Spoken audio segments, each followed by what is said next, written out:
Support for the Dice Tower comes from listeners like you and from the Op, also known as USAopoly. Thanks for your support. The Dice Tower, episode 679. T is for tomorrow. I love you, tomorrow.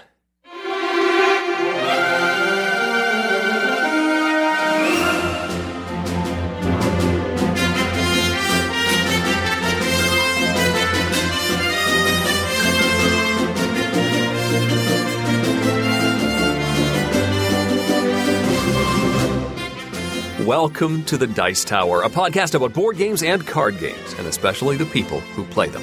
On today's show, Geoff tells us how to cheat, and we answer questions from the mailbag about counterfeit games, how to teach people to teach games, and what we'd do if we stole a time machine.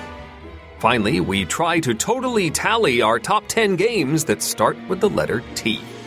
I'm Eric Summerer, and here's your host, the Tower of Terror to my Tomorrowland Raceway, Tom Vassell.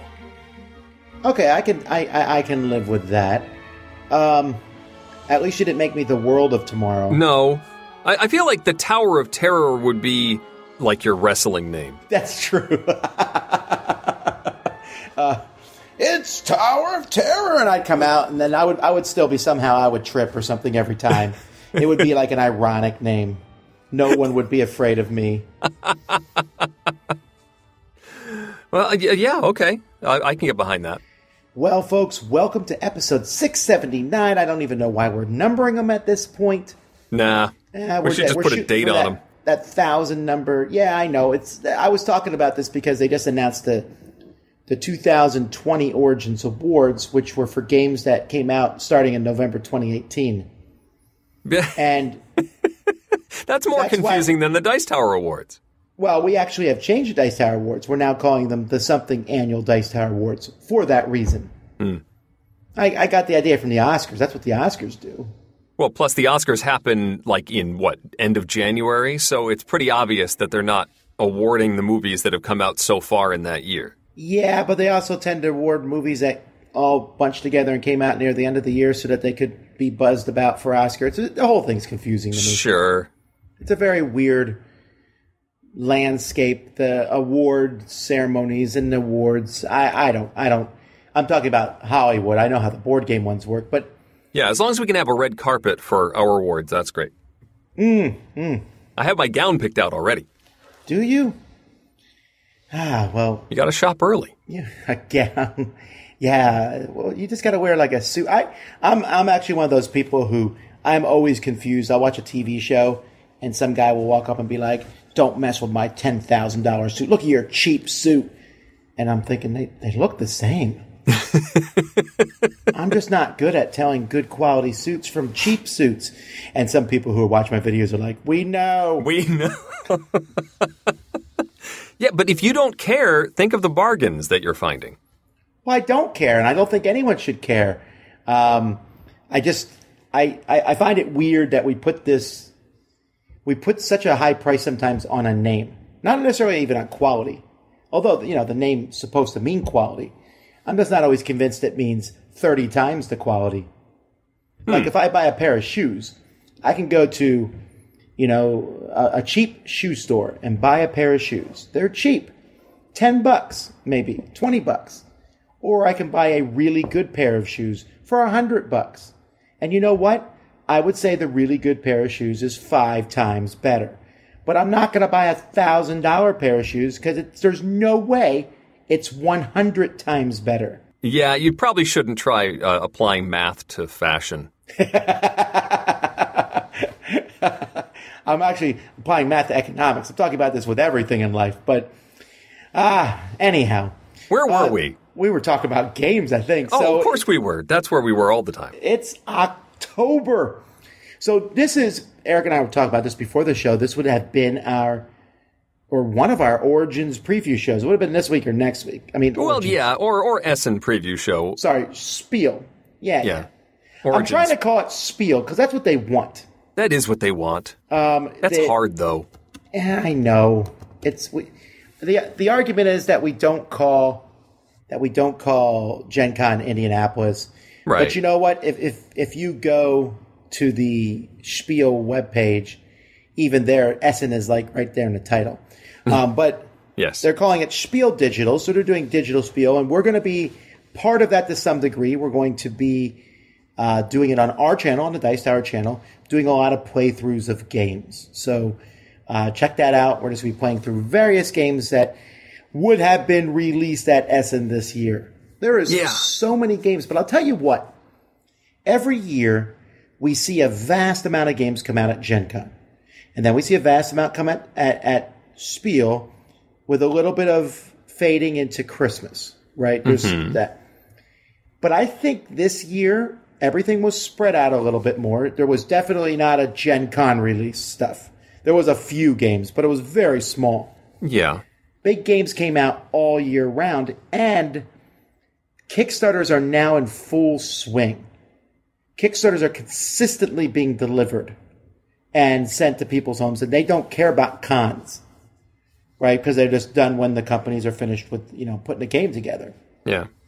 So I'm hoping we can get away from these major, every single board game in the world is released on one day.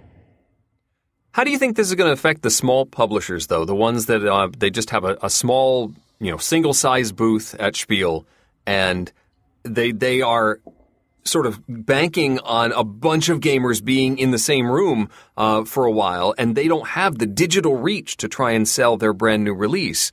They were really planning on being able to try and attract new players to their booth at a physical convention. As Ross would say, pivot. I really think that you need to pivot to some degree as a small publisher. You need to go online. That's where the eyeballs are. Mm-hmm. And find ways to advertise and push your product online. Whether you do it through digital means, as in Tabletop Simulator and things like that, whether you advertise on websites, you use channels like the Dice Tower or other channels, to push your products, you got to do that. Yeah. There's a lot of games that have come out this year that are just puffs in the wind. They're there. I saw them. I played them. I've enjoyed many of them, and we won't see them again. If you think about it, I think, and this is just hearsay from me looking at it, I want to say the most talked about games this year that so far, like the ones I've seen the most buzz about, other than the giant Kickstarters, the most buzzed ones are ones that have been available at Target. Huh. Well, sure. Because that's a store people were able to go to through most of the year. And that store kept games in stock, and people were able to swing through there and get those games. And I don't know what that means for the future, but that's just interesting to me. Yeah. Alrighty, well, with that being said, let's talk about some games. We're going to start with Eric, who's going to talk about a game that I don't know that I've ever even heard of. Oh, really? So this is a game called Gudetama, the tricky egg card game. Never mind. This is the egg butt game. Yes. Interesting you mentioned that. So Gudetama is a character from Sanrio, who's the same company that did Hello Kitty. I don't know anything about the character and the IP that this is based on, except that it's like this sort of blobby egg character that in all of the illustrations is often naked with a visible butt. It's a yolk. It's not the whole egg. It's just the yolk of the egg. It's a yolk. Laying on the egg as his bed or flying carpet or I don't know what. Sure. Doing lazy, cute things. And that's what's on all of the illustrations of these cards. Gudetama is a trick-taking game with a little bit of a twist. It's based on some traditional structures of games that I wasn't familiar with. But in Gudetama, you are trying to avoid points, and the first player to reach 21 points will end the game, and then whoever has the fewest points wins the game. But the way you get points is by winning the final trick of the round. You deal out cards, and the deck is made up of numbers, let's see, I think 14? 14 is the highest. 1 through 14 in various distributions. Some of them there's like 5 ones in the deck, and others there's only 4 of a particular value. There's no suits. It's just the values of the cards. And these are dealt out. You get 7 cards, and you do standard trick taking. Where you will play if somebody leads, and then you must play either a card that is equal to or higher than the highest card that's been played so far, or your absolute lowest card in your hand. And you want to keep those low cards because this continues until the final trick of the round, and whoever wins that trick, they get that number of negative points, the card that wins it. So if I win it with a 7, I now got 7 points towards the end of the game. So it is all about jockeying for position and trying to make sure you save those low-numbered cards to try and not win that final trick. There's a couple of special cards, the 14, the most powerful card. You win the trick, but then you have to give that ability to lead to someone else at the table. You don't get to have the power of leading the next trick. And the 1, if you manage to hold on to that until the very end of the round and you play that on the final trick, everybody scores the card that they played in that final trick. So that can distribute points throughout the table, and all you score is 1 because you played the 1. It plays very quickly. My kids understood it without any difficulty. They are new to trick-taking games, and so I was a little worried that the weird rules would throw them off, but they certainly understood what was going on and enjoyed messing with me by forcing me to play the cards I didn't want to. And the whole thing, was over very, very fast, and it was an enjoyable, quick experience. I'm not sure how to control this yet. I think that's just due to my newness in the system. How do you hold on to those? If I have a 3 in my hand, how do I play my other cards to try and guide me toward keeping that 3? What do I lead when I'm leading based on the distribution of my hand? And I think that's just sort of testing the waters and getting used to the system. I think there's legs to this, and the character has legs as well. If I can get this to the table more often. And I think it would work well as a family weight game, and for fans of trick-taking, it's a neat twist on the system where it all boils down to that final trick. So I'm hoping to get Gudetama to the table more often. It's from Renegade Games, Gudetama, the Tricky Egg game. Yeah, this is actually on the way to me. I remembered. I don't know why I keep forgetting. It's because the name doesn't mean anything to me yet. Right. It's the character. I always call it that egg game. Yeah. So, all right, I want to talk about a fairly big game from Rio Grande called Beyond the Sun. Now, the first thing I noticed about this game was I said, they're bringing that box size back. It comes in I call it the Rio Grande size box. The only company who still uses this size now is So Freedom this is the Power Freeze. Grid size. The 2F, right, it's Power Grid. And back into the day, tons of games came in this size box. Oh, yeah. Like, I had whole shelves full of games. It's a longer, flatter box. I don't know if I really like it, but whatever. I just thought it was interesting. So, Beyond the Sun, the description on Board Game Geek is collectively develop a tech tree to fuel automation and colonization. Okay. And boy, are they correct. This is from Dennis K. Chan, and this is about a tech tree. So, in this game, you have a board in front of you with a bunch of dice on it. If you've ever played Roll for the Galaxy, they are pretty much the same size and color dice of that game. These dice are almost never used for rolling. It's essentially just a bunch of counters that you have. Once they're off your board, they can turn into a colonist, or they can turn into a spaceship that is ranked 1 to 4. The 4 is the most powerful spaceship. So it's kind of like, it keeps you from needing a kabillion counters. So what you're doing in this game is, it's a worker placement game, and you have one worker on your turn, and you're moving that worker around the board. And one of the main things you're going to do in this game is you're going to discover new technologies. You'll pay a bunch of coal maybe to get a level 1 tech. And there's this, the board itself is just one giant tech tree. There are 4 techs that are in front of you, 4 different colors. They mean something like green is life. They all have names. They're all thematically based, but they each are a different thing. Like, one is about spaceships, and one's about colonization, and one's about eco stuff. Ecology, whatever. And so you could pick one of these technologies, these level 1 technologies, and you put one of your dice next to it, and that's your tech now. And other people can get it. You can't hog one, but you now have access to that tech. That does two things. One, it gives you a special ability usually, that like a one-time thing that you get right away, but it also will often open up more worker placement spots for you. And then once you get that, you'll be able to go out and discover new techs. But new techs are pretty neat. When you go to level 2 techs, sometimes they need a prerequisite, so you need to have the tech before it. Sometimes they need 2 prerequisites. And let's say there's 2 prerequisites, and one of them's a yellow tech and one's a blue tech.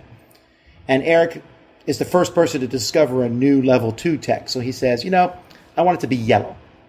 So we take the level 2s and we turn over cards until we get 2 cards with yellow on them. And then Eric picks which one of those techs goes in a new slot. He's going to take into effect, the one-time ability it gives you, and also the worker placement, because he can now put his stuff there. So as the game goes by, the number of spots you can put workers on gets quite large, and they get better. Once you go to level 3 techs, they're even better than level 2s. And level 4 techs, they're essentially just points for the end of the game. They don't necessarily give you special abilities through the end. They might, but they're mostly they're like endgame scoring bonus type things. Right. Meanwhile, there's another little board near that you have that's set off to the side that has a bunch of colonies on it, different spaceships. And you're sending your dice out there as spaceships and moving around controlling these colonies. As you control these colonies, you get to place discs from your board onto these colonies, which shows that you control them, but you're trying to remove discs from your board. It's very similar to Eclipse, where the more discs off your board, the more population you can get, the more coal you can get to do different things. Ore. Yeah. And so you're moving around on this board to control these planets, but if you get enough power on a certain planet, you can then take a colonize action, remove that planet from the board, but it comes to you, and it's worth a good deal of victory points, a lot of victory points. So a lot of your tech is about better manipulating that smaller colonization board. And I would say at the end of the game, you're going to get points for all the techs you control. So like level 1s are worth 1 point, level 2s are 2 points, level 3s are 3s, and then the level 4s are worth whatever they are because they're bigger points. You also get some other points through different goals that you can get over the game. And then all those colonies you got, they're like 4, 5, 6 points sometimes.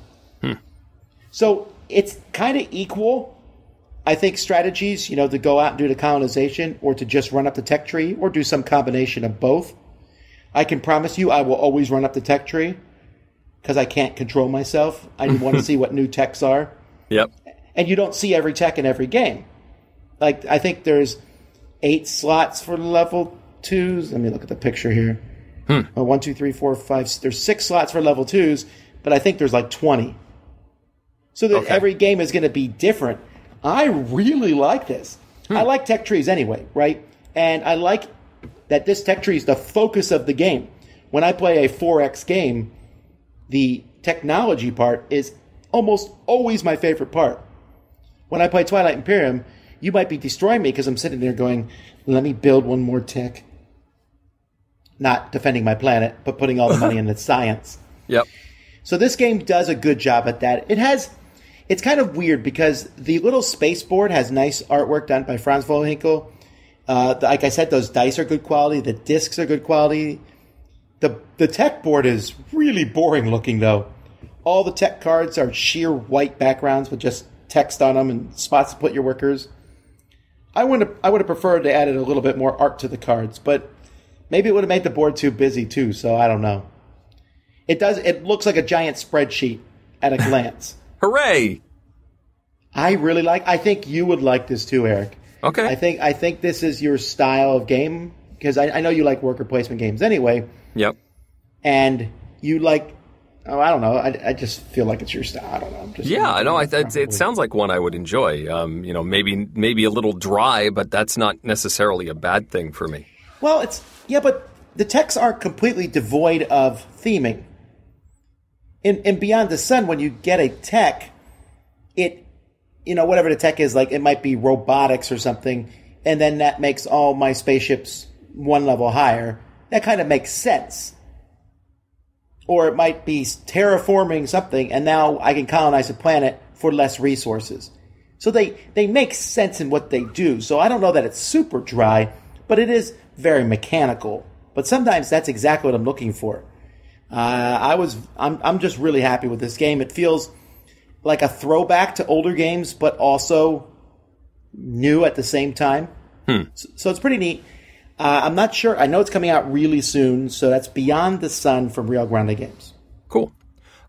Next one I want to talk about is slightly less heavy, a little bit lighter than Beyond the Sun. It's called Finden. That's the numeral 5 with an ER and then Finden, F-I-N-D-E-N. This is a game from Haba from their family weight line. It's I guess it's a roll and write, really. It is a game about finding patterns. It's built around these dice that have 6 different symbols on them. And you will roll these dice and then try and find patterns on your little whiteboard, your not whiteboard, but a dry erase board that has a grid, an array of these symbols. And you're trying to find shapes that contain all 5 of the symbols that you just rolled. And there's 2 modes to the game. There's a sort of a speed mode where you're trying to find as many of those patterns as you can. And they have examples of all the different possibilities of 5 squares to be connected with each other. So there's a straight line, and there's a cross pattern, and there's sort of a zigzag, and all of that. And you're trying to find patterns like that contain all of those symbols. In the speed round, you're racing to try and get up to 5 of those, and then you sort of flip a timer, and everybody else has until the timer runs out to also do the same thing, and then you'll score certain points, and some of the symbols, some of the patterns are worth more points than other ones. I guess some are easier to find. And then you do 4 rounds of that and see who scores the most points. There is another version that's called the puzzle version of the game, where you go through a certain number of rounds. I think it's 12 rounds. And you roll the dice as normal and try and find just one shape that you can draw your little outline around and score a certain number of points. But then you leave that on your board, and those spaces are now blocked off. And so you then roll another set of symbols and try and find a different pattern, and you can't use the same pattern more than once. And so you're gradually refilling filling up your board, and your real estate gets a lot smaller. And if you can't find something in a round, you just have to cross off one of the symbols on the little sheet. And you continue until either it's been 12 rounds or no one finds a symbol in one particular round. You can also play that version, the puzzle version, as a solo experience, just trying to get your highest score, which is the way I played this. I think I like the puzzle version better, just so that you don't have that pressure of trying to find something so quickly. This is definitely a spatial reasoning game, and I don't know how much I like playing the race-style puzzle games with the mixed group of my kids, because my youngest is almost always going to be at a disadvantage there. Whatever, we know you're getting beat. Just say it. No, it's all just so that my youngest doesn't get sad. So I like the not time pressure of the puzzle version. But at first I thought it was super easy. Like, when you have a complete open board, you can find whatever shape you want. And, I was trying to find the highest scoring one, but eventually I'm just like, I'll take a 2-pointer right here. I got plenty of room. But by the end of the game, you have to be very careful about what spaces you're filling and what options you still leave open. And suddenly I realized I didn't have any reds left anywhere on the board that were going to be useful to me, which does make it difficult when you roll a red. Anyway, Finden has some depth to it. I was a little surprised at first at how much complexity there was. But then I realized that it's got the same symbol as the other family line games like Honga and Adventureland and those. That is in this line. This is not a yellow box Haba game. But Finden is a good one. I prefer the puzzle mode, but they're both pretty solid. This is not one I have come across yet. I believe Z stole it, so... Yes, Z did review it a couple months ago, I think. Alrighty, well, staying in the theme of talking about small games, I'm going to talk about Etherfields here. This one here from Awakened Realms. This is their big giant... they did a Kickstarter last year. And I'm sorry, if I'm not... Sometimes I forget about my sarcasm. This is the very opposite of a small game. Great. This was a giant game that made £3.9 million, which is like, I think, $1 billion or something like that. Yes, that checks out. Yeah, math. So this is a game, and I deliberately... I like Awakened Realms stuff usually, and I deliberately ignored everything about it. I knew it was a big project. I looked at it, looked cool, and then just promptly said, I'll wait till I get it so that I could just get into it and enjoy it when it came in. I didn't know what to expect, but what this game is it's a narrative cooperative game for up to 4 players where you are stuck in a series of dreams. And when I say dreams, I mean... not the kind of dream where you're like, oh, we're going to the amusement park and everyone's going to have a good time. And then you wake up before you get there and it's annoyed. Yeah. No, it's more like I'm stuck on a bed in the middle of the ocean and also there's sharks that look like they came from Arkham Horror. Okay. That's the sort of stuff here, the dreams. Great. And so in this game, you are going through a series of dreams. You have these different characters and you have a deck of cards that you'll start with. And as the game goes by... And this is not a short game. I mean, games can be short. Like, each dream could take anywhere from an hour to 2 hours. But it's a campaign of, 30, 40 dreams. There's a ton of content in this game. But you have these characters with a deck of cards, and you'll be able to add more cards to this deck as life goes on, as you go through the game. You'll play these cards to do different actions. There's like 3 different colors on them, yellow, red, and green. They mean something. Red is usually meant for fighting. Green is like interacting and communicating. And yellow is often for movement. And so I might play a 2 yellow to move my guy 2 spaces on the board. And then there might be a rat there. Not that there's ever rats in dreams, but just let's say maybe there's a rat somewhere. And then I can spend another card from my hand to hit that rat. But... you have this board, and this board is made up of cards in each dream. There's also little numbers all over the board, and then you go to the Book of Secrets, and you'll read these numbers. But oftentimes, to read these numbers, you need to expend a lot of cards. The cards also have all kinds of cool special things they can do. And so it's a mix of this narrative story card-driven game, but with some escape room stuff in there. 3 dreams now that I've gone through... I've had to sit there and just say, okay, I know what I'm supposed to do. Well, sometimes you don't know what you're supposed to do. You figure it out as you go by. But how do I get out of this dream? And you got to figure out how to accomplish the goal of the dream. This is a fairly complex game. It comes with a full tutorial. It's designed by Michael Orax.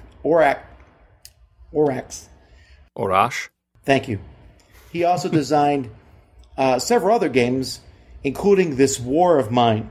And if you remember, you probably don't remember, but when I played this War of Mine back in the day, which is a really sad game and it almost makes you cry. But when I played that game, it had a really good tutorial system that stopped being good once I started playing the game because I was like, oh yeah, how did that rule work? Oh, well, it was somewhere in the book in the tutorial system. This avoids that by having the tutorial system, but then there's also a book. So the tutorial system really holds your hand. And yet, I still had tons of rules questions and things and figuring it out. And I think I have a good handle on the game at this point, which is good because I've played it for about 12 to 15 hours as of me recording this podcast. And so you're in this big city as a group of dreamers, and you can play it solo by yourself. And you're moving around in the city and then entering little slumbers, which are like little mini dreams, which usually involve someone chasing you with a dagger or something. It's very exciting. Yeah, each time I think, well, that's a scary kind of dream. Then I turn over another card and I'm like, oh, no, never mind. That first dream is like a joy compared to what I just found. How could it possibly get worse? I'm currently, I just got out of a dream, and I'm not going to spoil it, but I just got out of a dream, and the dream took place in the basement, and there was a character called the Butcher chasing me. Oh, great. Yeah, I know. If there's something you have a phobia of, I can almost guarantee you it's in one of these dreams. Oh, goody. Now, despite this, it's dark, and the characters look like your typical Awakened Realms dark-looking characters. The game's pretty bright, though. The cards are bright and colorful and everything. I mean, the dreams are a little dark and dreary, but I'm getting through it. I've only died once, which I regret. But I think I've gone through like 7 or 8 dreams. I'm losing count at this point, and I'm really enjoying it. The storytelling's a bit disjointed because it's a series of what seems to be disconnected dreams. I believe I've seen, in the last dream I went through, I read something which made me think, now I'm starting to understand the overall story. Okay. But I don't know where it's at yet. The writing is decent. It's not as spectacular as their last game, Tainted Grail. Tainted Grail had fantastic writing.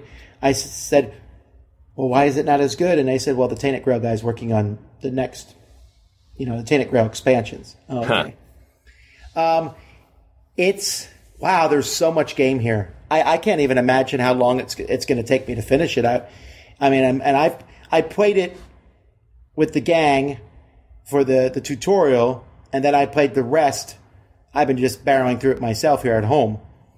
Although I've run into the whole, is anyone using this table? Yes. Are you sure?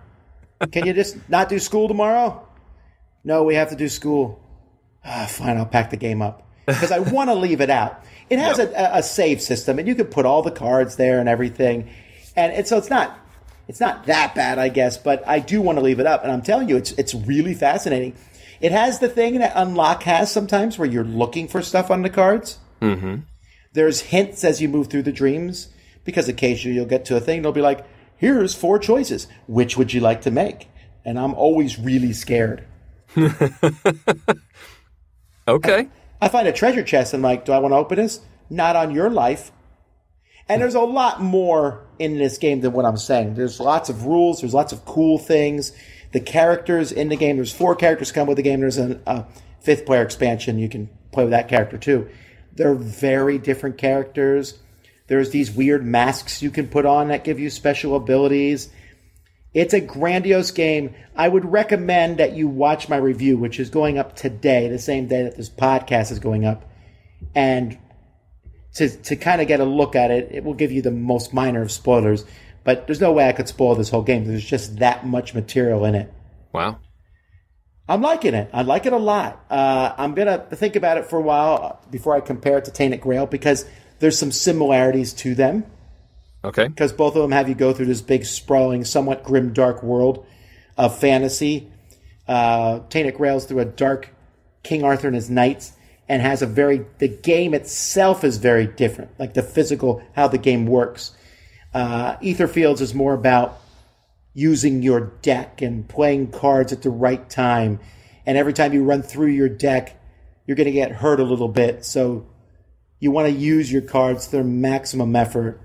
And you can roll a die that gives you bonuses, but there's a bad side to that die. So how often do you want to roll it? And I'm finding that I'm doing much better now because I'm taking a lot more chances. I know that, it's funny. Whenever I play a push your luck game, I take chances like all get out. Uh-huh. And you know this, right? I do, yes. But when I'm playing a big adventure game, I tend to play much more cautiously. Okay. I don't want my character to die. Right, yeah. But I'm finding that I should play a little bit more freely. It's making me play better, especially since I'm playing a gambler character who often can re-roll their dice a lot. So I should be rolling them more often. Okay. Yes, it occasionally bites me, but for the most part, it's pretty neat. It's a game. It's a game and a half. And it's not a game for everybody, for sure. But if it sounds interesting to you, I think the people who like this are going to love it. And once again, Awakened Realms does not... they're not cheap at all when they give you the amount of stuff. The miniatures are the best miniatures I've seen for any board game so far. They're just phenomenally well done. So that's Etherfields. It's from Awakened Realms and will be delivered to Kickstarter backers pretty soon, actually. So keep an eye out for it. Very cool. Last game for me does not have a story mode or a tutorial or even really a rule book. It just has like a 1 card that explains the game. You never know when presenting games to your kids what they're going to latch on to. And for some reason, my kids have really taken to Box of Rocks. The only board game in existence that has an undefeated record against Z Garcia. So Box of Rocks is a trivia game. It very simple components. You've got a stack of cards, a deck of cards. Each one has 3 questions on it, A, B, and C. And there's, I think, a couple of score markers. There's a human-shaped meeple to represent the human player or players, and a rock, which represents the rock. You play against the game in this trivia game. Can you smell what the Box of Rocks is cooking?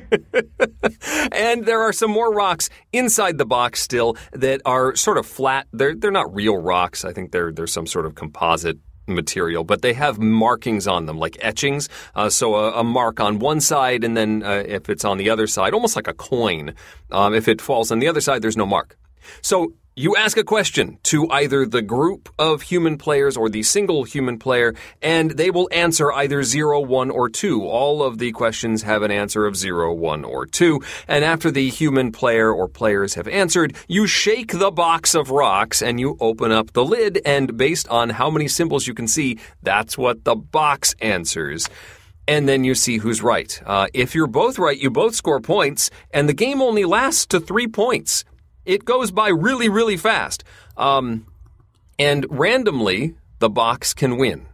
And you can be defeated, in which you have to say then that you are dumber than a box of rocks. I mean, what more can you say? I've explained everything about this game. It is random as all get out. Sometimes the box answers the completely wrong. There are some questions that an answer of 0 makes no sense, or some where an answer of 1 makes no sense. Like it's either 0 or 2. By logic, you can figure out that much at least. But because of the randomness of shaking a box of rocks, sometimes the box just answers the stupid answer. Also, the box is going to answer 1 more often than 0 or 2 because math. And so you can sometimes play those probabilities. But that's it. I don't really like this game, but my kids keep bringing it out to play I like it. Eric is just being a poo-poo. I guess. Fun game. I think it's too short. It just feels like... Well, then play it longer. Who cares? It's like cotton candy. Well, I mean, you can play multiple rounds, I guess. But it feels like after you play a game of this, it's like, well, what did we just do? This wasn't anything. It can go by in literally like 5 minutes. And I'd rather play other games for 5 minutes, I guess. Box of Rocks, my kids love it. I'm tolerating it. You're a hero. Thank you. Wow, we talked about games a lot. It's time now to learn how to do better at games. Yes, by whatever means necessary. Here's Geoff. 3,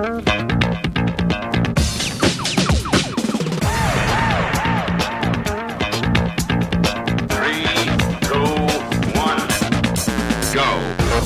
It's time for Game Tech with Geoff Engelstein, where we find out how games really work. For a recent study, volunteers were given a coin and told to flip it. If it came up heads, they got $5. If it was tails, they got nothing. Then the researchers left the room and watched what happened. It was actually a little more complex than that to disguise the fact that the coin flip was actually the part of the experiment that the researchers were interested in, but that's the core. Now, of the people who flipped tails, which meant they got nothing, about half cheated and told the researchers that they'd actually flipped heads and were given their $5. Now, this is pretty much in line with other experiments of this type. They've been done for many years and with lots of different types of populations and conditions, and it's always around 40 to 50% that cheat. Now, what this particular experiment looked at, which is where it gets interesting in my opinion, is that they examined how people cheated. Now, one group flipped the coin, and when it was tails, told the researchers that it was heads. This is the most straightforward form of cheating. Now, the second group never even flipped the coin. They just told the researchers that they had flipped heads and got the $5. And the third group kept flipping the coin over and over until they got heads, 2, 3, 4 times, however long it took. Now, I personally find this endlessly fascinating. These are all types of cheating, but they are such different takes on ways to cheat. The researchers didn't actually interview the people about their thought process after the fact. That hopefully will be done in a future study, but they do speculate on the psychology based on other research. Well, let's start with the last one first. The people who keep flipping the coin until they get the result they want. Now, one thing that has become clear in research on lying and cheating is that people are excellent at justifying their own behavior to preserve their self-image of themselves as a good person. No one, well, almost no one, wants to think of themselves as a cheater. It seems that the people in these groups are creating a story for themselves. When asked if they flipped heads, they can truthfully answer yes in this particular case. The rules are clear about only flipping one time, but they can justify bending that rule, even if they can't justify themselves that they can lie about what they flipped. They are exhibiting the ends justify the means, where the end is flipping heads, and it doesn't matter what rules they trample to get there. Now, the people that never flip at all are coming at this from a different perspective. They've decided they're going to win and get that $5, so they don't even bother going through the motions and just shortcut to the end. The researchers call this group radical liars. They are lying before they even have to. Remember, they have a 50-50 chance of flipping heads and being in the right, but they don't even bother with that. They know what they want, so what's the point of doing anything? Perhaps that actually gives them mental cover. They can always say that they might have won anyway, so they didn't really cheat. The researchers did a second study as part of this paper. The setup was similar, except the participants rolled a die instead of flipping a coin and reported what they rolled. They rolled a 1, they got $1, $2 for a 2, $3 for a 3, and so on up to $5 for a 5, but if they rolled a 6, they got nothing.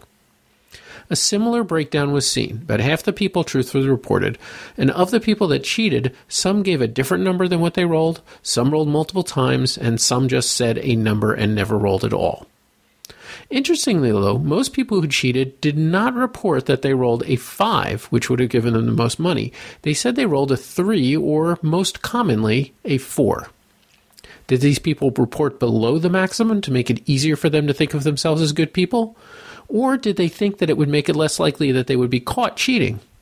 Unfortunately, the study doesn't say, but I think it's more likely the former. I mean, if you lie and say you rolled a 4, at least you're better than those people who said they rolled a 5, right?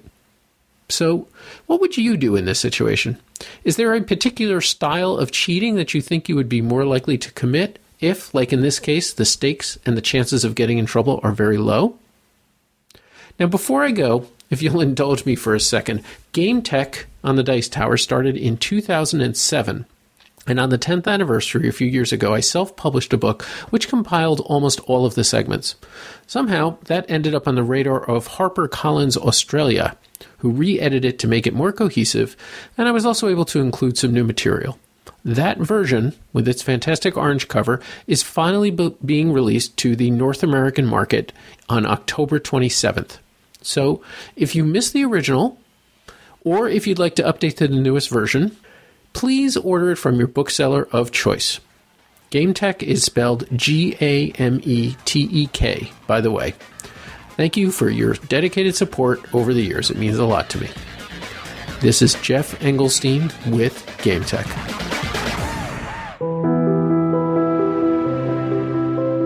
Support for this podcast comes from The Op, bringing you a trio of spooky games for this October, including Friday the 13th, Horror Ultimate Trivial Pursuit, and Scooby-Doo Chronicles. In Friday the 13th, Horror at Camp Crystal Lake, summertime fun is dying out at Camp Crystal Lake, where masked and murderous Jason Voorhees is on the hunt for Camp Counselor Blood, and your unlucky day is looming. It's for ages 17 and up, and plays in about 60 minutes. Horror Ultimate Trivial Pursuit. There's no turning back from Trivial Pursuit Horror Ultimate Edition. Explore the darkest corners of pop culture in this fact-based challenge where survival skills are a must to answer 1,800 blood-curdling questions from across all horror genres. Also for ages 17 and up, plays in 60 minutes. Scooby-Doo Chronicles. Step into the roles of Scooby-Doo and the Mystery Inc. gang as you work to solve the mystery in Scooby-Doo Escape from the Haunted Mansion. It's for players 12 and up and plays in about 12 or more minutes. For more information on all of these spooky selections, visit theop.games. Tom? Tom. Tom. Hi, Tom. Have you ever accidentally eaten one of your game pieces? Do you ever make a fort out of game boxes? How big can a miniature be before it's not really a miniature? And now, the Dice Tower will authoritatively, definitely, possibly, maybe, answer your questions. Tom, which way to the game library?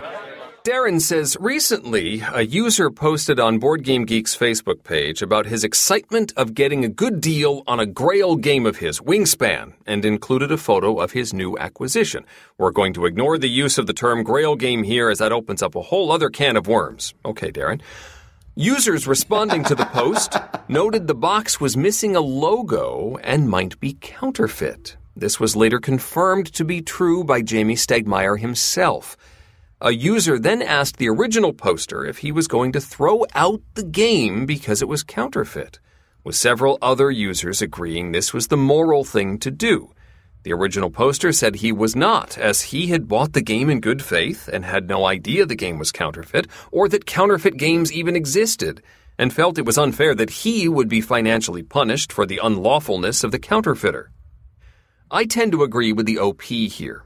I recognize that counterfeiting is a serious problem in the industry, but unless it should have been obvious to the buyer, unusually low price, clearly wrong packaging, or suspicious website, I do not believe the buyer has an obligation to throw the game out.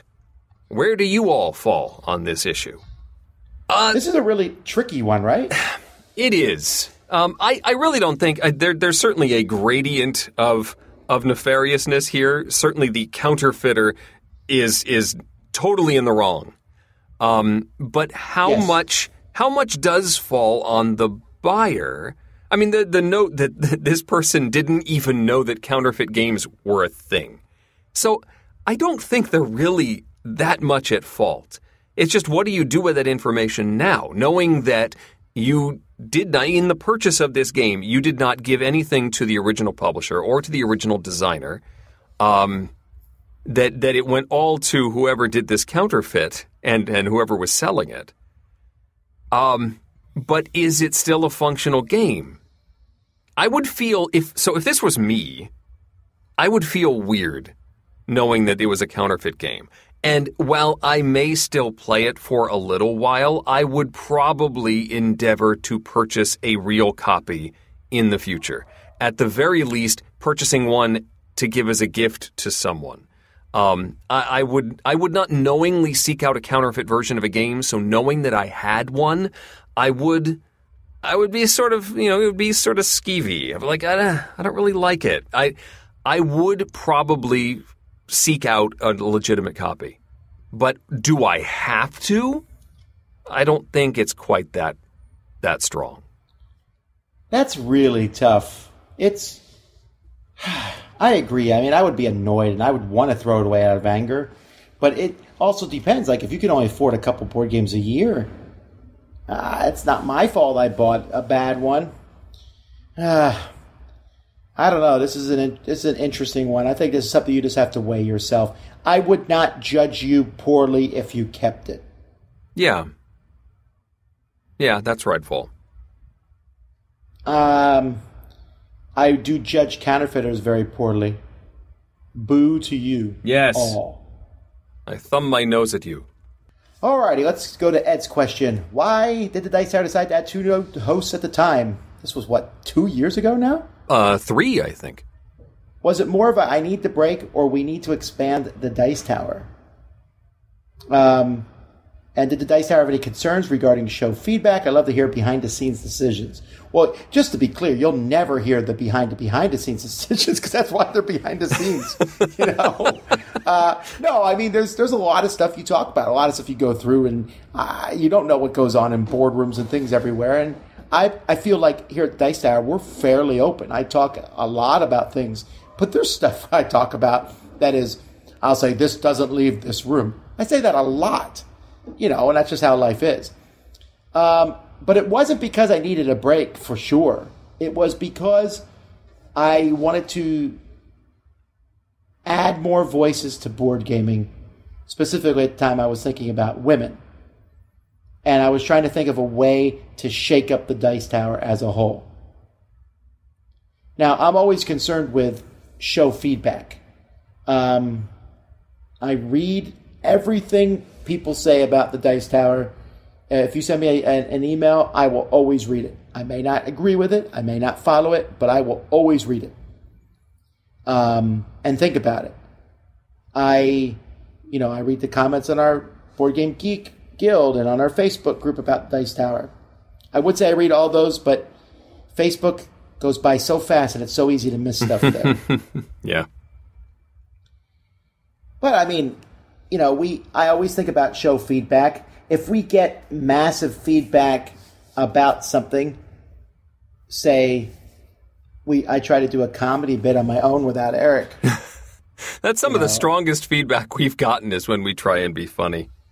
Yeah, that is for sure the case. So I take feedback, but you listen to feedback as a whole, and you don't concentrate on any one specific piece of feedback.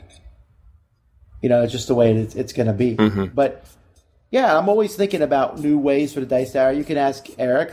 Every year I'm thinking, what can we do? What can be different?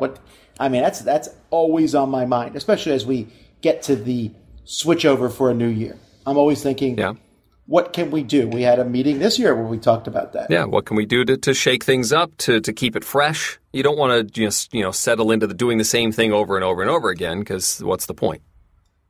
Right. So Noah says, I hope it's okay to submit 10 questions in one email. Noah, it certainly is okay. The problem is we're only going to answer 3 of them. So yeah, I responded to Noah and said, we'll answer some of these questions, because he asked a lot of questions that we answer all the time. Okay. So Noah's number 2. Do game designers retain any rights to their games after they are published by an established publisher? How much control over a game design does a designer have once it is submitted to a publisher? All that is answered by what's in the contract. Yes, it can vary. And both those questions are questions you want to know about the contract. Yeah, you want that to be in the contract. You don't want that to be a nebulous thing. Most contracts have a clause in them where if the publisher does not publish the game after a certain amount of time, the rights return to the designer. Mm-hmm. But not all. I know this for sure. And I know that the second question, there is not always a lot of control that a designer will have once a publisher has picked it up, as far as how it's developed or maybe rethemed, or some of those changes that a publisher might make might not necessarily go through the designer before they happen. So that's something that would have to be. This one's a tough one because you don't want to give a game to a publisher and they change everything. Right. But at the same time, a publisher has to make changes because you're too close to the game most of the time. Yep. And a publisher says, this is an unnecessary part to this game, or we can't afford to publish this piece here. Yeah. So a good publisher will work with you, and you will usually both be very happy at the end. Yeah, it's important to be a collaborative process, I think. You sometimes hear about when things get a little contentious, but hopefully, as professionals, both sides can work that out, which is another reason why you want to have it in your contract as far as how that process works out. But somebody has to make the final decision, and usually it's going to be the publisher because they're the one putting up the money to publish the game. Number 4, Tom, if you could steal Marty McFly's DeLorean, what one thing... I wouldn't. Because it's Marty's. What one thing would you go back in time and change about the Dice Tower? No, that's not why I wouldn't steal it. I wouldn't steal it because he always gets stuck in the past, and I would have no idea how to get back. Yeah? I don't know. I mean, if I could... there's many things I could change. Eric, can you turn off your headphones for a second? Yeah, sure, no problem.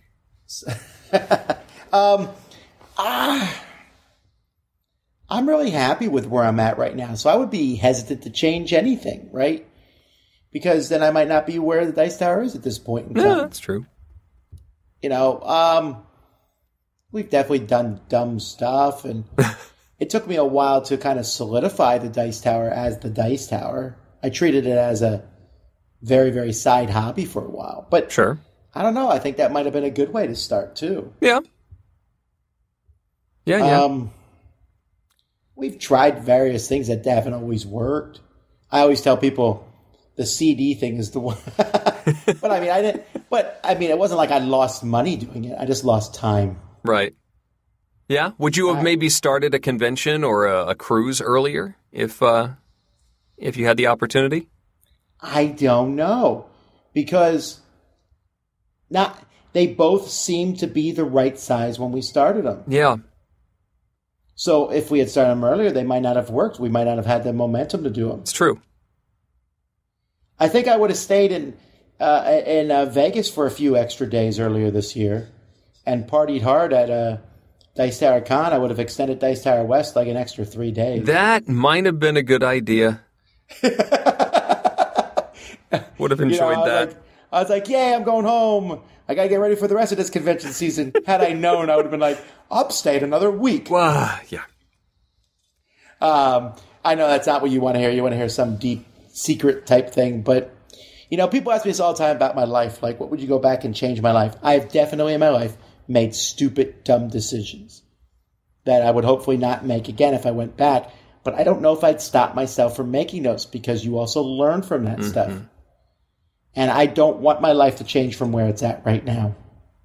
So there we go. That's probably deeper than you all want from a board game podcast. Give us something less heavy. Sure. Question number 5. Eric, if you had to decide between full-time voice work or full-time board game work, which one would you choose?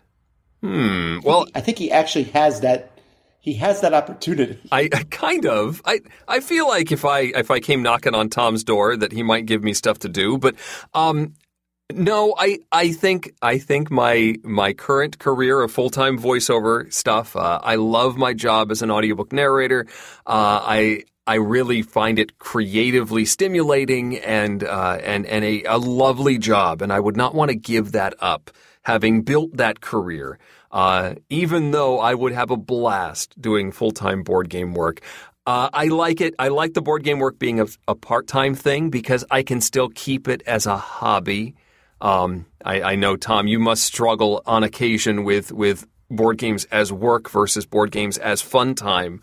And I like having a little bit of separation there and not having to go in every day and be board game guy. So I'm going to keep it the way it is for now. Well, there you go. Christina says, on several occasions, Eric has spoken about his proud parenting moments while watching his children teach games to other people. I was wondering, she says, if this is a skill you actively try to teach them, or this was something they learned by observation. And she said, she asked because last Canadian Thanksgiving, by the way, happy Thanksgiving all Canadians, which just happened this past weekend, she sat down to teach some people, and then her daughter spoke up, said she would teach how to play. She was impressed by her enthusiasm, but her explanation was lengthy, and the nephew was losing interest. Another adult tried to jump in, and this threw my daughter for a loop. I know they're 5, no big deal, but it got me thinking about the teach as a learned skill and how to go about teaching that skill as my children get older. So that's a really nuanced question, I think. It is. So what I did, some parents play lullabies for their children at night. I queued up about 3 or 4 episodes of Ryan Sturm's How to Play podcast. Oh, my word. No, you did not. Your kids would be psychopath murderers. No, I never set out specifically to teach them this. I think, I try and model that behavior when I'm teaching a game, and I think they've picked up on sort of the structure that I've been using to teach things to them. But my kids have also fallen into the same trap that Christina's kids have here. where they will often get into an overly long teach and getting into the weeds, and the same problems that a lot of us do when trying to teach a game that is more complex than some of these classics. And I try and gently correct, or maybe just pay attention to the way he did something, and then afterward I'll say, so I think you lost your audience on that one, and maybe next time we should just jump in at this point and you can teach as you go. But this is something we all struggle with, so for kids it's a hard thing to learn. Just some gentle feedback after, if you happen to see how they were doing it, and continuing to do it. The fact that my kids run a bunch of games at conventions and teach them to their friends means that they're getting a lot of practice getting these rules across. So keep at it. Eric has a better answer than mine. Mine was, I always do the teaching. But if I don't want to do the teaching and then they teach, then I leave the area because I don't want to watch. That's I don't know. You're right. That's a skill to teach. I don't think everyone needs to know how to teach a game, though. Yeah. I feel like everyone has different skills. There's a lot. In fact, this is a problem I just had with a board game that split the rule book into parts. It was a cooperative game. It's Alien Bug Hunters. It is from Upper Deck.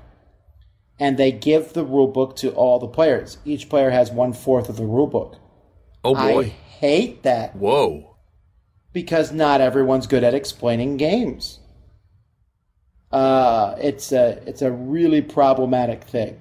Wow. So then it just, like, not everyone has the complete rule set, and so you just have to explain things to each other? Yeah, well, it like bounces off.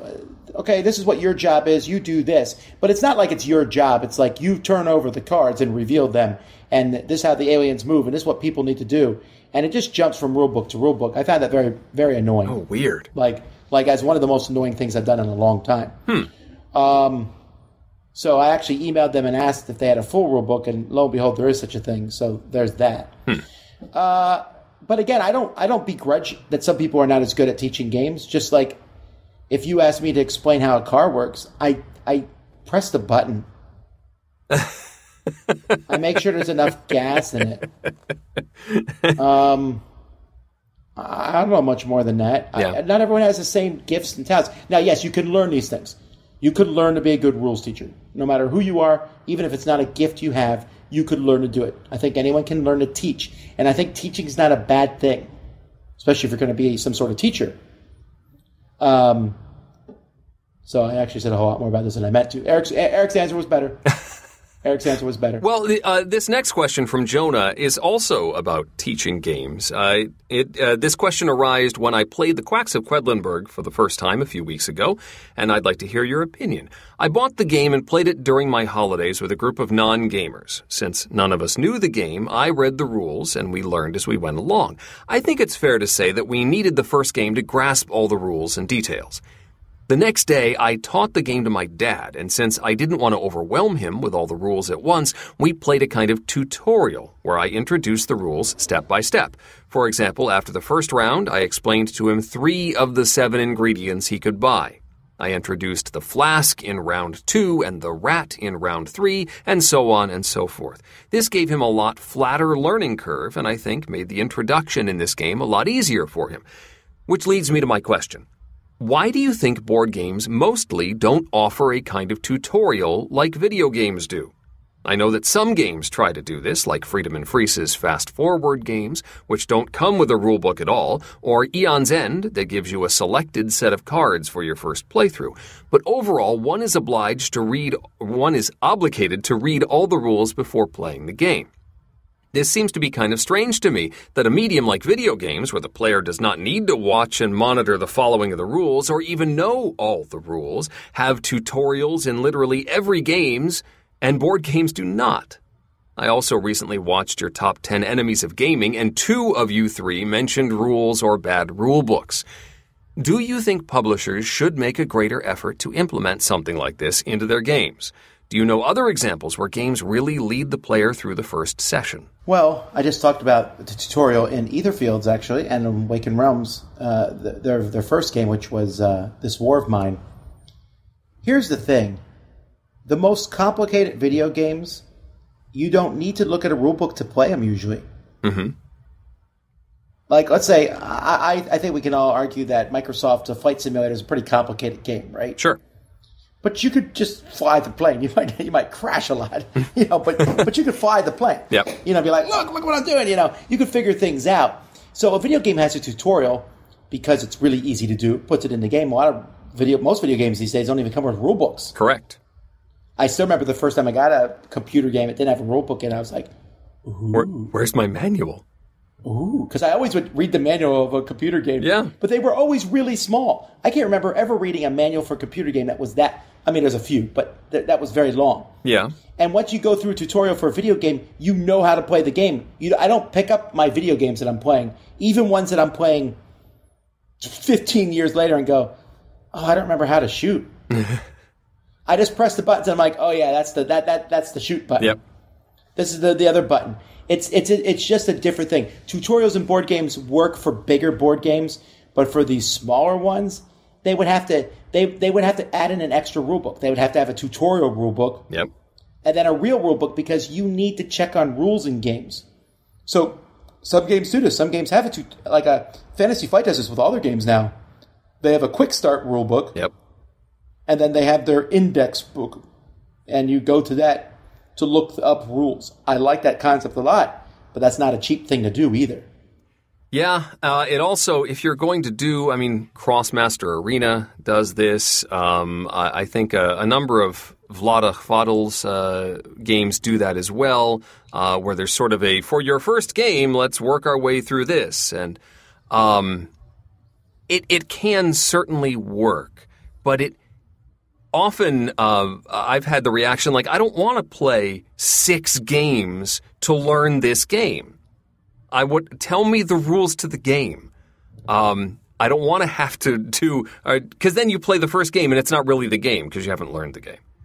You haven't learned all the rules yet. And then, okay, we'll play a second round. And then you want to move on to something else, but we've only played 1/3 of the rules. So when are we going to get back to playing the full game? It's frustrating sometimes to get through those tutorials when they're set up that way. But figuring out what the game looks like on first blush, that first playthrough, is important. Because if your game is significantly heavy, you need to be careful about overwhelming the players. Because if it is too overwhelming, players may never come back to it. Like, this didn't make any sense. It was too much. Nope, I'm good. I don't need to come back to this, because if they have a bad experience at the beginning in this climate of board games, you might not come back to that game. It might go on the trade pile. Yeah, it's a good concept, and many try, but it is certainly not the easiest thing to look up rules later unless you have that separate index rule book like Fantasy Flight does. Yeah. Well, I wish more companies would do kind of these easy plays, or I love extended plays in games to do that. But during a game, I'm going to need to open up the rule book and look at a rule. I know I'm going to, and a tutorial's no use to me at that point in time. Yeah. It's not easy learning games, but happily, there's a lot of games out there that have 2 pages of rules. So that's what I would point people to. Like Ticket to Ride is literally 2 pages of rules. Also, you can have Alexa teach it to you. Shut up, Alexa. I'm not talking to you. But you said her name. I know. Alrighty, folks. That's it for questions. Let's get to the top 10. It's a Dice Tower Top 10! The Dice Tower's Top 10 list is brought to you by The Op, also known as USA Opoly, at theop.games. A great letter, T. We finally reached the letter for which the top 10 was made for. That's true.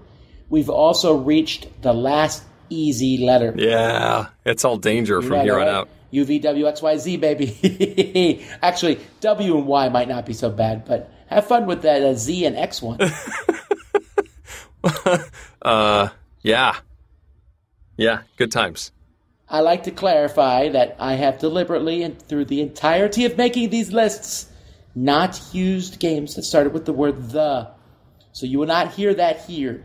Yes. I was tempted on a couple of them. I went, ooh, that starts with, that's a the. I can't put that on there. Even if the second word had a T in it, that's the rule. That's not the rule. So like if it was called the Tom game, I could not put it on the list because it starts with the. But what if there are 3 T's in the title? That counteracts whatever. Yeah, you're right. I apologize. That is the summer exclusionary rule. You got it.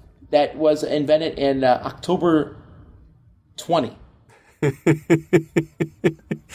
I sure. just realized we're entering the 20s, the roaring 20s. We are in the roaring 20s. And they don't feel very roaring. I don't like this brand of roaring. All right. Well, let's talk about cool stuff here. So games. This was for me really easy. Blew them out. I just felt bad about the games I left off the list. Sure. But happily, several of the ones I left off the list are in the people's choice. I was about to say Eric's, and then I was like, no, it's not true. My number 11 is on Eric's list. Okay. That's it. All right. Let's get going. Number 10. Number 10 is a lovely abstract game about building buildings. It's an action point allocation game called Torres. You have a certain number of action points. You're moving knights around the board and trying to claim castles and build castles and walk through the doors of the castles and make stair steps and score points as the rounds go by and the landscape shifts. It's a tricky, thinky game, but one I really like. Torres, number 10. Yeah, a thinky game. This is one of those games where I'm like, yeah, I remember that. I remember enjoying it. I'll never play it again. My number 10 came out last year. One of the most popular games. In fact, it just won the Origins Award. And that's Tiny Towns. Tiny Towns, in the very, very small category of bingo-esque games, where you announce cubes. People put cubes on their boards, and once you have cubes in different patterns, you change them into a building. Every game's different. The sets of buildings are going to be different each time. It is a game that could be played with a lot of people, actually. You can play with 100 people, I suppose. But I think it's a lot of fun.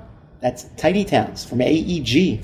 It's definitely a good one. AEG's been running live streams of Tiny Towns, and I got to join them for one of those. It was a good time. Number 9. Number 9 is going to show up on Tom's list in just a little bit, but that's okay. The colors available weren't ones that I wanted. Will someone take a black? All right. My number 9 is very, very frightening. Thunder and Lightning. This is actually a remake of Hera and Zeus. Did I put it on the H? I hope I didn't. I don't know. This is the more modern version, although it could be out of print. I don't know. But Thunder and Lightning is a slightly asymmetrical game in which players are playing two different... I'm going to get mixed up. It's not Hera and Zeus. It's now Thor and Loki, I think, playing against each other. Yes. And it's kind of like card Stratego. But also, when I'm looking for your quote-unquote flag, the piece that acts as the flag, it might be these cards we're moving around attacking, but it also might be in your hand. Which place is it? That's kind of the whole point of this game. Lots of fun. It's a really well-designed two-player game. One of my favorite two-player T games. But it's only number 9. Better ones to come. Number 8. My number 8 is my exception game with the 3 T's, the Taverns of Tiefenthal. It is a game that utilizes deck building as well as, upgrading of your... it's not really engine building, but sort of making your system work better. It uses dice drafting. There's a lot going on here, but I really like the way your board upgrades. Pieces of this puzzle board flip over as you increase their abilities, and you're trying to get your deck to be efficient and bring in some lovely customers, which allow you to maneuver your dice around and make all sorts of stuff happen. Plus, there's a bunch of expansions in the box. The Taverns of Tiefenthal, my number 8.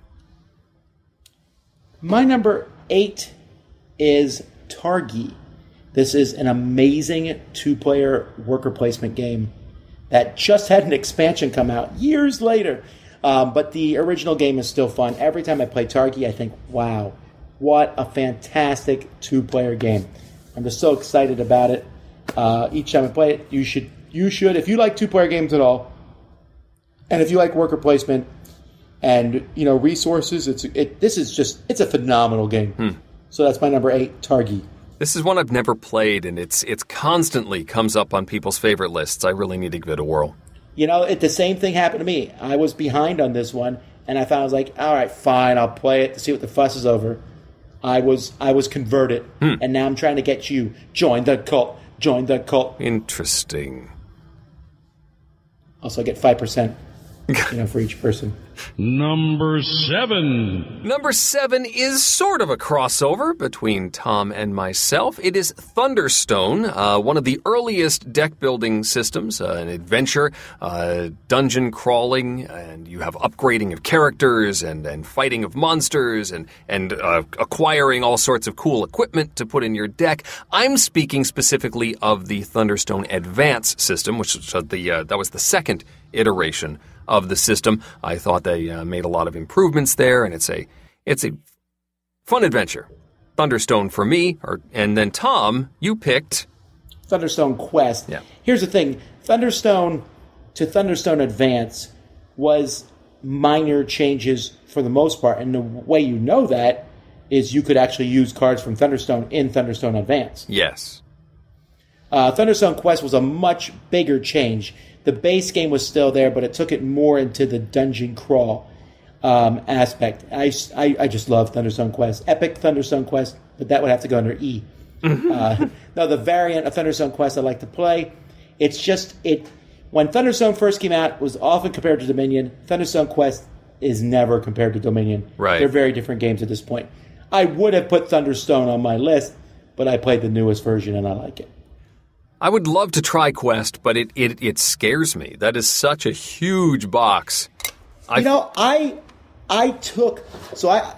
getting the expansions, and I was like, oh, this is just too big for the library.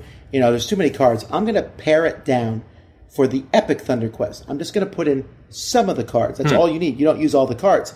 So I put in some of the cards from all the different things, closed up the box, picked it up, and almost fell over. It's still heavy. I don't get it. I think that the folks at AEG, who are currently dominating my list here, put weights inside the box. That's the only answer. Number 6. My number 6 is Time Stories. Now, I have not completed Time Stories. I only got the first 4 or 5 expansions. So I don't have the frustration of the last couple, so that tainting my opinion of the game.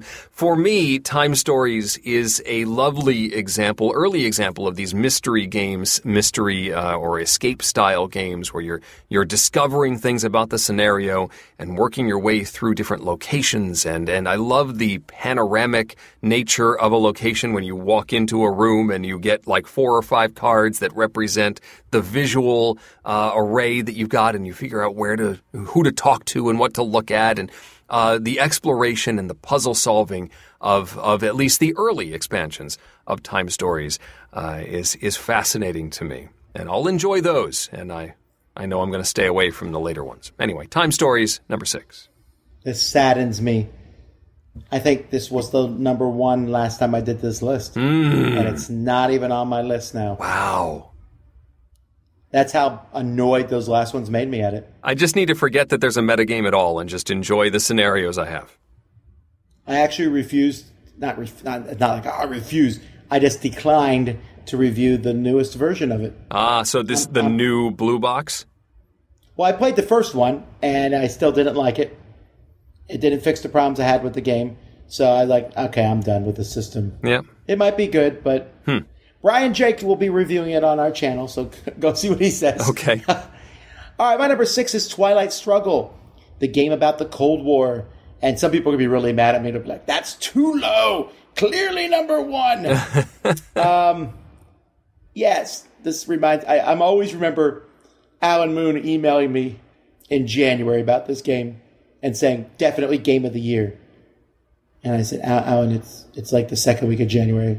this might be premature. But he was probably right. Yeah. Excellent game. They keep coming out with new games in this genre. They just had Imperial Struggle, but Twilight Struggle still reigns supreme. My number 6. Number 5. Number 5 is Tzolk'in, the Mayan calendar. Tom mentioned earlier that it almost sounded like he said it was sulking. My number 5 is sulking. Tzolk'in. Tom mentioned that I love worker placement games, and this has one of the most awesome worker placement mechanisms, literally, because the board has these gears that rotate around, and as you let your workers sit in a particular location longer, their actions get more powerful. But the pressure of removing them, because you need whatever it is that you have placed them there for, it grows and grows. And if you leave them there too long, of course, they fall off and you don't get anything for them. I haven't seen anything else that looks quite like Tzolk'in, which is why it's my number 5. My number 5 is Heroes in a Half Shell. Turtle Power. Teenage Mutant Ninja Turtles, the board game. I like this one. I'm actually very excited about the upcoming Batman one, which will be pretty much it's the same game, but the Turtles work really well. It's a cooperative dungeon crawl of sorts where you're all working together, placing dice. It's really entertaining and fun, and I still really like it. I also like that the box looks like a pizza box, so that's fun. Teenage Mutant Ninja Turtle game. Number 4. Number 4 is Terra Mystica. Another pretty... Not close to my list, but... Another pretty heavy one, with all these factions and trying to maneuver those into to a winning position. You are upgrading buildings, placing buildings, improving your board so that you have more ability to do stuff. Terraforming the terrain so that it better fits what you need, and managing this mana pool thing with the mana bowls and utilizing all those mechanisms and bonuses for spending mana to do stuff. It's tricky. It's hard to get a handle on. I'm not very good at it, but I supremely appreciate Terra Mystica. Number 4. My number 4 is Eric's number 9, and it is one of our only... Well, we have 3 crossovers. Never mind. Ticket to Ride. Of course, this will be on my list. Ticket to Ride is still a great game. Someone asked me this the other day, like, do you think it still holds up? I said, yes, I really, really do. Sure. I think Ticket to Ride is still an amazing game that has stood the test of time. It is a classic, and it is a lot of fun. And you can even play it with Alexa. Shut up, Alexa. It's like having an extra person here in the room, in the studio. Boo! But yeah, it's great, and it stands for whatever Ticket to Ride you want it to stand for. Yeah. But, the original, the classic, is still really good. What's your favorite? Boy, I think Markland still stands out as my favorite. I like the passengers. That extra tension of when do you move those around to score points is strong. The map's a little confusing because I'm not as strong on German geography, but I like the production and the passengers of the Markland edition. Number 3. My number 3 is going to show up on Tom's list very soon, but that's okay. I'm still hoping to draft the card that has the designer's dog on it. My number 3 is Time's Up, one of the greatest party games ever designed. Yeah, granted, it's based on... I don't know if there's a public domain game for this. I think it was. And there are other versions of this that some people like better. But I still like the classic Time's Up. And if I have a chance to play it, it's one of those ones I'll usually jump in. A great party game, one of the greatest. Time's Up. Very cool. Number 2. Number 2 is a heavy game, but I think a masterpiece.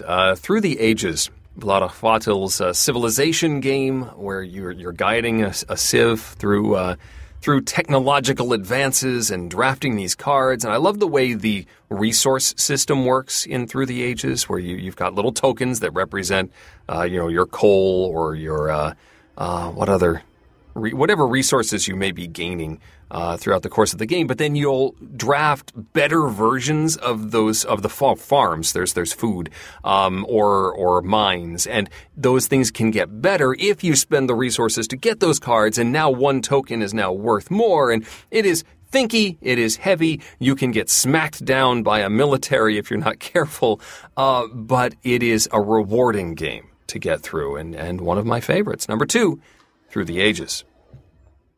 Yes, that was my number 11, for sure. I felt sad that it was knocked off.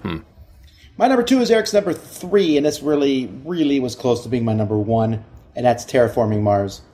I've played a lot of Terraforming Mars this year because the app now exists, and it's so good. The app for Terraforming Mars, but wow. I don't know. This game just seems to have so much replayability, and that's just the base game. Yeah. Even without the expansions, I played the base game over and over and over again. So many different ways for those cards to come out. It is a massive engine-building game that I really enjoy. I don't know. I just love playing it. I want to play it right now. Yeah. Terraforming Mars. It is solid for sure. I have not followed all of the expansions, certainly not the most recent one.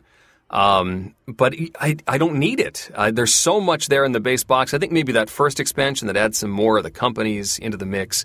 But you don't need that much more variety. There's plenty in there. And it's another one that requires a good amount of thought to get your system working and get those synergies to happen. It's a solid game. And finally, number 1. My number 1 is, I guess, the smallest footprint of the bunch, Tiny Epic Galaxies. I've talked a lot about how much I enjoyed this game, dice rolling, action selection, and the cool follow-up mechanism. Follow if you have culture points to be able to follow along with something that somebody else is doing, keeps you involved in everybody's turn. Of course, don't run out of culture. You don't want to miss a great action that's going to help you do something during someone else's turn. But I think it's a lovely dice rolling game, and it's worked with a lot of different groups of people. So it's always at the ready, and I'm always up for a game of Tiny Epic Galaxies. My number 1. A very good game. Like I said, I couldn't put all the games in my list. But my number 1, I actually talked about earlier in this episode when I was talking about Etherfields, and that's Tainted Grail. A massive, super well-written story. I don't normally like dark stories, but this one's gripping. It's really interesting. As Camelot actually exists in this game, but not the Camelot you might think of. There are nasty creatures there, and the game is called Tainted Grail, which I'm still kind of mind-boggled that when I actually found a grail in the game, I was like, oh, that's cool. Oh, yeah, that's the name of the game. It's probably tainted, though. You shouldn't take it. Yeah, I know, I took it. But anyhow, the point is, great storytelling games. I don't know. I have to get into these mega games. You know, there's only so many mega games I can get into, but the Awakened Realms ones just draw me in, and I really enjoyed it. Great tutorial system too. Okay. So, Tainted Grail. Very cool. I haven't even seen this one. All right, People's Choice number 20, Through the Desert. Also a great choice I considered. 19, Suro. That's too simple for me, but I get why people like it. Yep.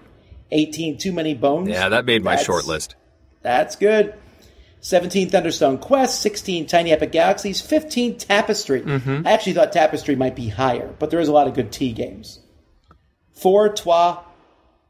13, Twilight Imperium 4th Edition. Oh, wow.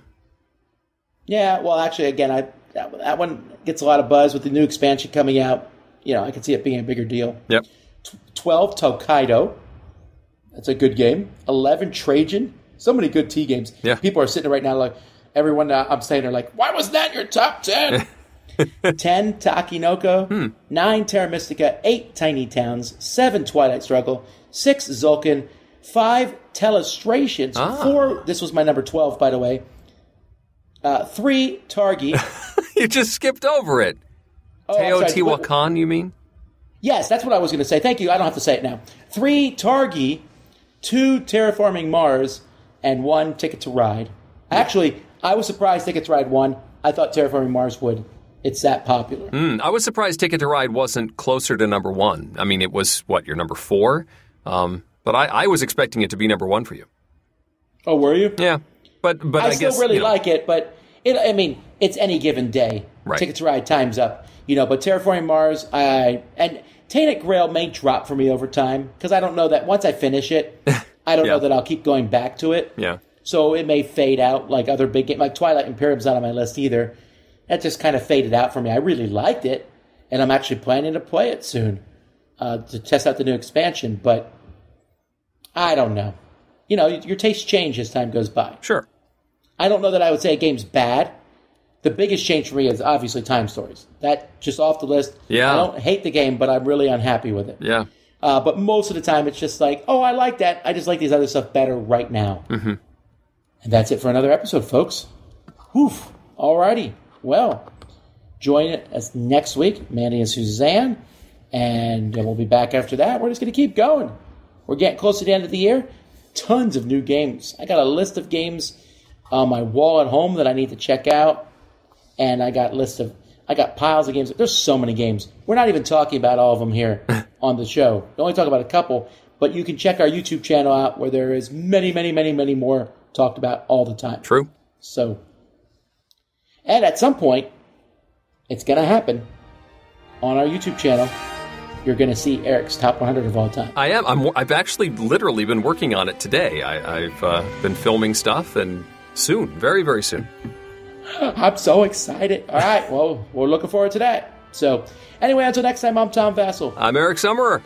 And you've been listening to The Dice Tower.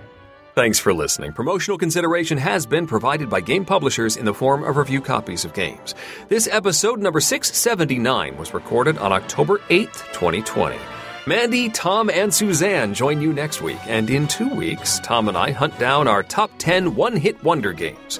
This podcast is sponsored by listeners like you. Thank you for your continued support. And speaking of support, the Jack Vassell Memorial Fund is dedicated to providing support to members of the board gaming community in their hour of need. If a catastrophic event has become more than you can handle, find out how we can help at jackvassell.org. The Dice Tower is produced by Tom, Mandy, Suzanne, and Eric, with assistance from Rob Searing, Mike DeLisio, and Roy Kennedy. Our calls to resurrect Ms. McPherson's acting career brought to you by Cast L. Timothy Pinkham composed our theme, and you can get the latest on everything Dice Tower at Dicetower.com. Let us know what you think of the show by posting to the Dice Tower Guild at BoardGameGeek.com, following the Dice Tower on Twitter, or by emailing us at tom@Dicetower.com or eric@Dicetower.com. And don't forget to visit the other shows in the Dice Tower Network, including Board with Video Games, Meeple Overboard, Solosaurus, Flip Flory's Super Saturday Board Game Serial, Every Night is Game Night, Our Turn, Board Game Blitz, and Dice Tower Tonight. Find your next favorite at Dicetowernetwork.com. Until next time, from all the gang at the Dice Tower, have fun gaming. I still need to get it done before the end of the year. Is that the deadline? I mean, I know I said the deadline was June, but that was a while ago. If I were a violent man, I would have put my fist through his face a long while ago. I can't believe you would talk to me like that. Okay.